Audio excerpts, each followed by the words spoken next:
des étagères pour garage ou atelier à faire soi-même, qui peuvent aussi servir d'établi pratique. L'étagère fait aussi office d'étagère et l'établi fait aussi office de table, donc c'est aussi une étagère en table transformable. Par exemple, une telle étagère transformable peut servir d'établi, et une autre étagère transformable peut être une excellente table pour les réunions dans le garage, en plus dans un style loft à la mode pour les petits espaces. Une étagère table ou étagère établie transformable, de vraies trouvailles. Tout cela grâce à un système de transformation très ingénieux, que je n'ai pas inventé moi-même. Cette construction est à nouveau reproduite par des bricoleurs amateurs, des inventeurs et des blogueurs do-it-yourself du monde entier, qui utilisent donc pour cela un large arsenal d'outils électriques et des machines coûteuses.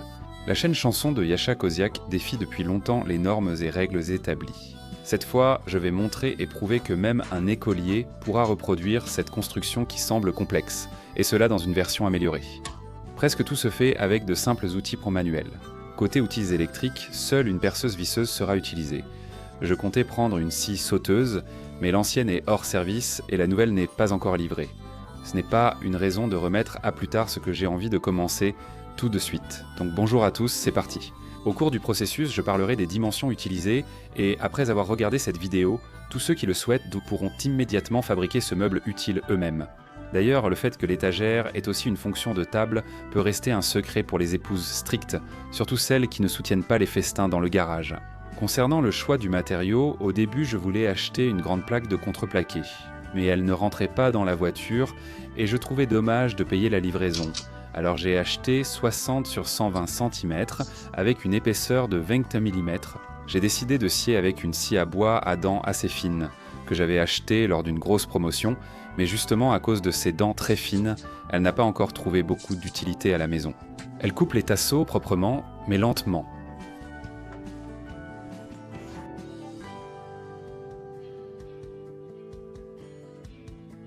La scie coupe le contreplaqué rapidement et proprement.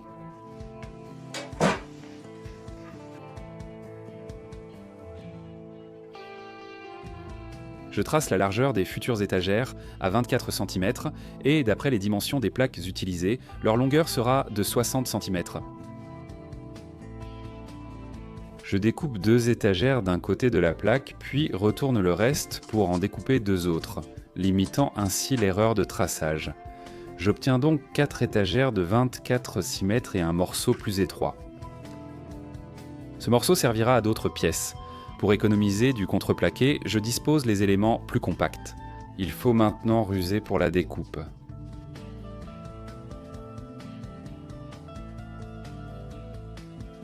Je commence chaque coupe par des encoches à la scie à métaux, puis j'utilise une scie à bois pour un début de coupe plus précis.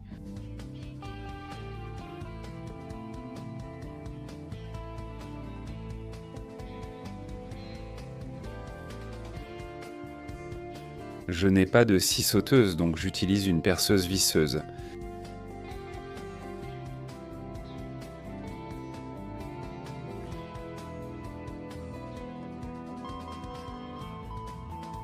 J'obtiens des pièces en forme de L de 12 sur 24 cm avec une largeur de 5 cm. La scie manuelle coupe bien, mais un ponçage supplémentaire avec du papier de verre n'est vraiment pas de trop. J'arrondis légèrement les coins des longs côtés des futures étagères, c'est principalement un travail manuel. Personnellement, cela ne me dérange pas du tout. Peut-être parce que, à l'école, lors des cours de travaux manuels, j'ai bien appris à fabriquer un marteau uniquement avec une lame. La vie soviétique était tellement calme et paisible que fabriquer un marteau à partir d'un morceau de fer était un véritable événement marquant. Ce travail m'a aussi appris que la patience et l'effort viennent à bout de tout.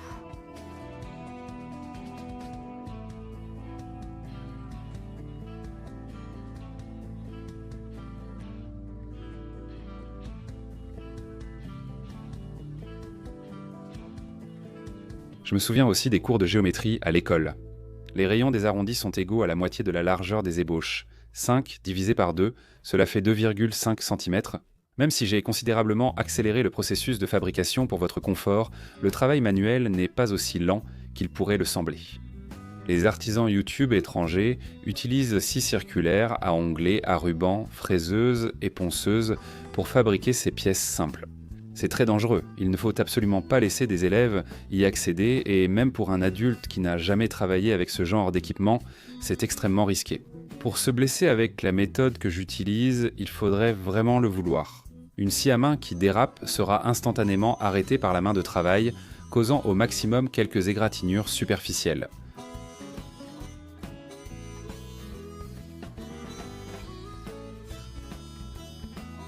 Le point positif de ce travail est la naissance de vraies tracalosités et la confiance en sa force et en l'avenir. Mais il faudrait sans doute fabriquer une dizaine de ces objets pour en avoir.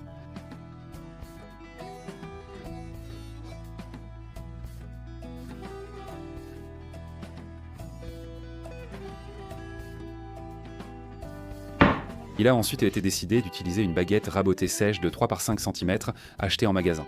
J'ai acheté 4 baguettes d'1,5 m car elles étaient destinées à la vente, pas à un usage personnel. La qualité du traitement est médiocre. Un ponçage manuel en fait une baguette pour usage personnel. À l'ère des hypermarchés de bricolage et d'internet, encombrer un petit atelier de nombreuses Marlins machines n'était pas une bonne solution. Surtout si, comme moi, vous êtes amateur et non professionnel. Un de mes amis s'est entouré d'outils et de machines. Il en utilise beaucoup très rarement. La tendance innée à l'accumulation est un fléau pour beaucoup. Même la découlakisation et 70 ans de pouvoir soviétique n'ont pas réduit ce phénomène. L'accumulation est donc inscrite génétiquement chez nous. Pour percer un trou à 90 degrés dans une pièce sans avoir besoin d'une perceuse à colonne qui prend tout un coin, on peut utiliser une astuce très simple. Je l'ai trouvée sur internet. J'utilise une équerre de fixation et j'aligne le forêt lors du perçage. C'est la première fois en plusieurs années que j'ai eu besoin d'une telle précision. J'utilise un forêt de 8 mm.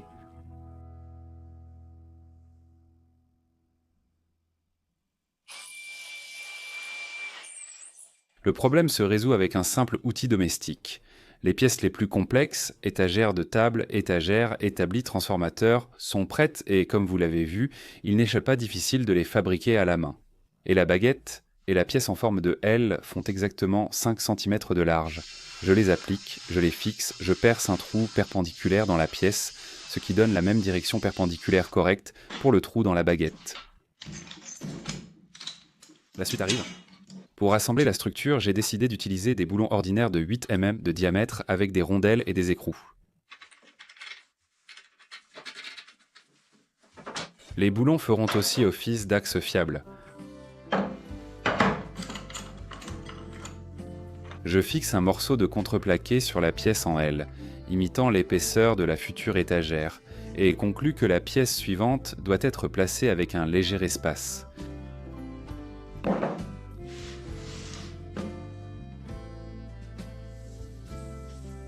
Les éléments pivotants ne devraient donc pas se gêner. D'après les tutoriels que j'ai vus de maîtres étrangers, j'ai compris que presque tous font la même erreur en n'en laissant pas. Ils fabriquent ensuite ces jeux à la main avec difficulté, annulant tous les avantages de la mécanisation. Je fais les jeux suivants à l'aide d'une chute de métal récupérée parmi les déchets.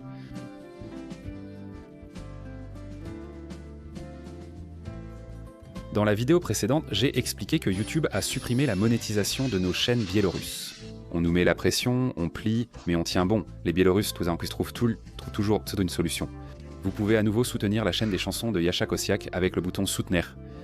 C'est pas chaud au bouton Soutenir. Les spectateurs de Russie peuvent utiliser Boosty via le lien sous la vidéo. Et maintenant, les Valanki, oui, les Valanki, oh oui, ils ne sont pas raccommodés, ils sont vieux. Ensuite, je place les ébauches en forme de L avec les côtés courts, strictement perpendiculaires à la première et à la deuxième barre. Je perce, je visse, je fixe. D'abord l'extrémité d'un côté, puis l'autre extrémité.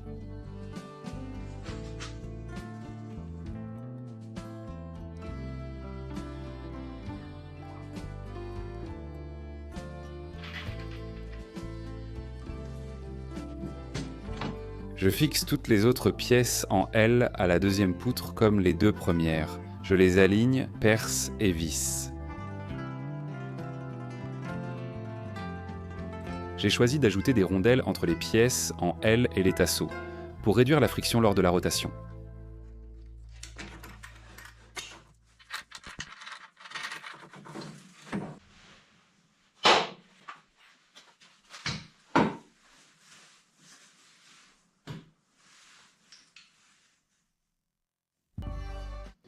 L'étagère transformable sera fabriquée plus vite avec la nouvelle scie sauteuse électrique. Terminer la première à la main est déjà une question de principe.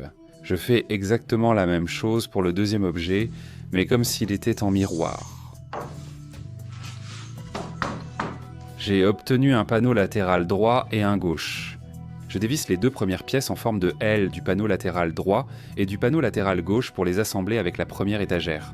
J'utilise ma fixation préférée, la vis à bois pour meubles ou confirmat, qui nécessite un foret spécial. Mon ancien foret étant très émoussé, j'ai dû en acheter un neuf. Pour visser le confirmat, il faut un embout hexagonal spécial.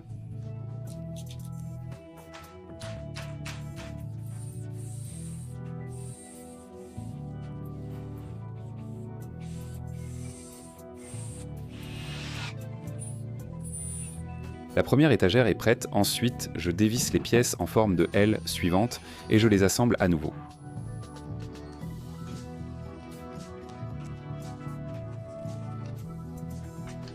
La première et la dernière étagère sont installées, elles fonctionnent parfaitement. Même en cherchant la plus grande précision, ce travail manuel n'est pas guidé par des gabarits stricts. C'est pourquoi je n'ai pas osé intervertir les pièces en L. Je dévisse l'étagère extrême et je la revisse exactement au même endroit. Je n'ai pas pu fixer la troisième étagère avec des rondelles entre elle et les tasseaux, il faudra la démonter et remonter autrement. Pour éviter de confondre les deux pièces, je les marque avec des flèches. J'ai numéroté les étagères pour éviter toute inversion. Je marque d'abord les emplacements des confirmats afin que l'étagère ne paraisse pas bâclée.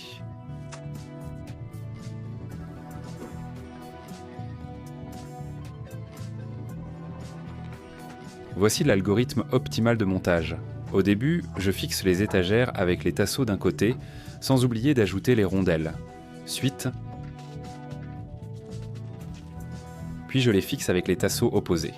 Sans rondelles, on peut assembler comme on veut, mais je pense qu'elles seront utiles.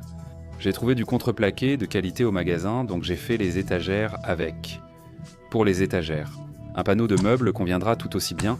Il y a un large choix, on peut même en trouver directement à la taille des étagères, et il ne restera plus qu'à découper les pièces en forme de L.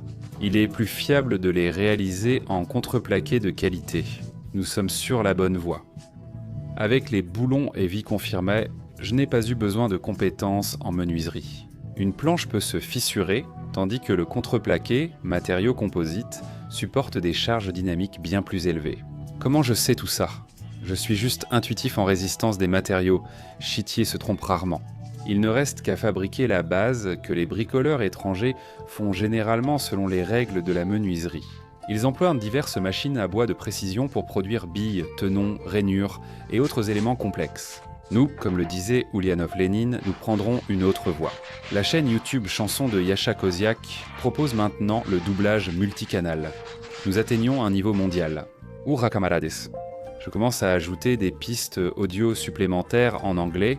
Dans certaines de mes vidéos, vous pouvez déjà cliquer sur la molette et choisir la piste audio en anglais. Les liens sont sous la vidéo, appréciez-les pour les nouveaux spectateurs étrangers. Je vous informe que la Biélorussie est un pays indépendant situé au centre géographique de l'Europe, avec une économie à orientation sociale. Les oligarques ne sont pas respectés ici. Si l'Union des républiques socialistes soviétiques n'avait pas disparu, elle serait peut-être comme notre Biélorussie aujourd'hui. Le peuple biélorusse poursuit et enrichit les réalisations soviétiques. Dans notre petit pays, nous fabriquons les plus grands camions du monde, et celui-ci n'est pas le plus imposant. Bien que le pays soit réputé agricole, la plupart des habitants vivent en ville, d'où la nécessité de produire les célèbres tracteurs Biélorussie en version autonome. Nous avons de bonnes routes. Ainsi, les ingénieurs biélorusses ont transformé un SUV chinois en voiture électrique en installant une grosse batterie sous le châssis, profitant de la garde au sol élevée. Voilà notre Biélorussie.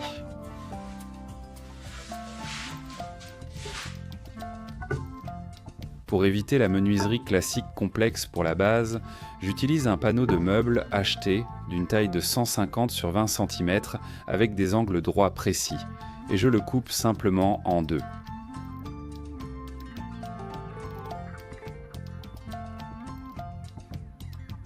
Seul un travail au ciseau à bois a été nécessaire pour les pieds, et cela uniquement pour donner l'illusion qu'il s'agit d'un ouvrage de menuiserie, alors qu'en réalité, une méthode simple d'assemblage de meubles en caisson a été utilisée.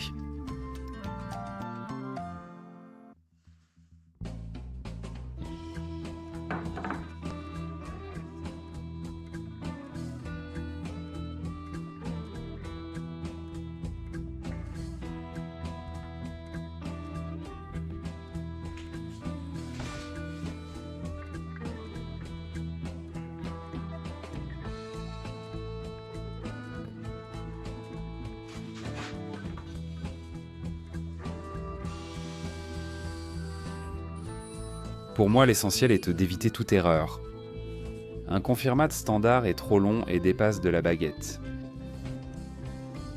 Plutôt que de chercher des modèles spéciaux, je préfère raccourcir les trous standards et percer pour des confirmates raccourcis, pas des standards.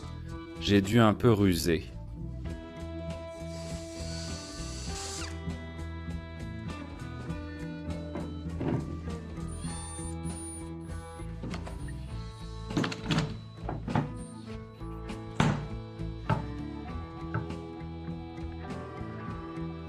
Encore un peu de pseudo-menuiserie. Son imprécision peut n'affecter que l'apparence extérieure, mais en aucun cas la solidité, et la solidité doit être au rendez-vous.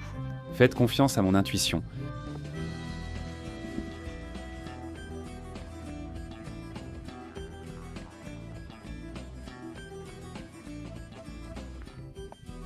La taille de la pièce suivante, déterminée empiriquement, est de 73-14 cm pour 21 mm d'épaisseur, ce qui est important. C'est pourquoi un panneau de meuble de 18 mm ne convient pas. Je choisis d'assembler avec des morceaux, faute de panneaux entiers, et cela sera presque invisible. J'ai attaché cette pièce aux éléments en L de l'étagère centrale.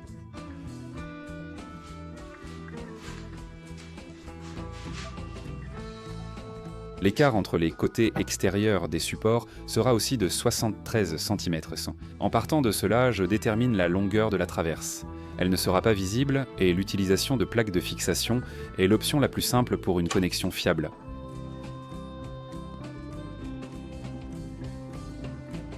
Encore un peu de panneaux de meubles.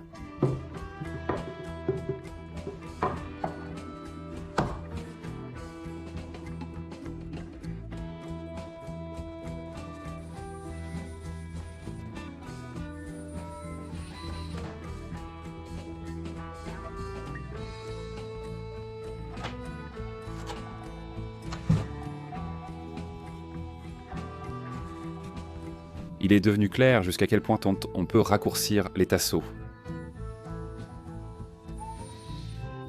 L'étagère, l'établi, la table et le transformeur ont immédiatement fonctionné sans problème.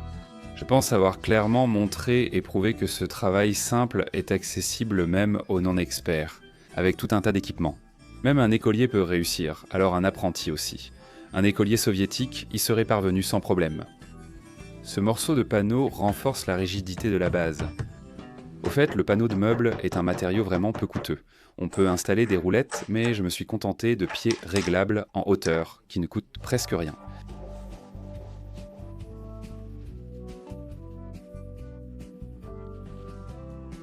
Comme je m'y attendais, lors du dépliage et du repliage, les écrous commencent à se desserrer, donc je les resserre légèrement et je les contre-écroue tous.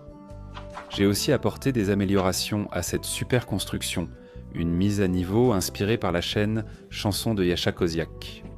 Un panneau arrière en contreplaqué améliore nettement la rigidité. En mode établi, une étagère supplémentaire très profonde apparaît et l'ajout de verrous de porte empêchera la transformation involontaire de l'étagère en mode rayonnage.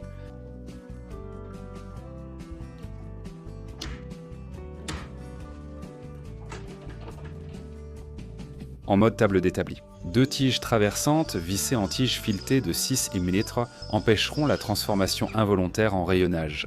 Des écrous à griffes pour meubles ont été utilisés comme écrous femelles. Les touches finales.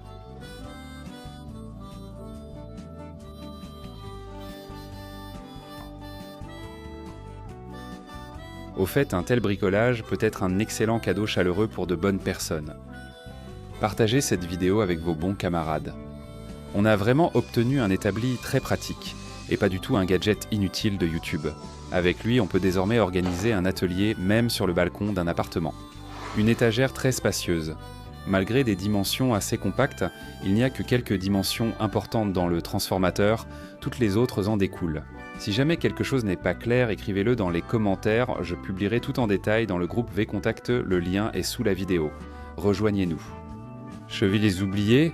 Pas de souci, rien ne tombera de cette table. Avec une telle table transformable à l'époque d'Illich, les gendarmes auraient moins souvent surpris lui et ses camarades à préparer la révolution. Et Lénine n'aurait pas détruit sa santé. Mettez un pouce en l'air, abonnez-vous à la chaîne de Yasha Kossiak, à mes sites, au groupe VK TikTok et Instagram via les liens sous la vidéo. Cliquez sur la cloche pour rester informé. Oui, que la paix règne dans le monde entier. Merci.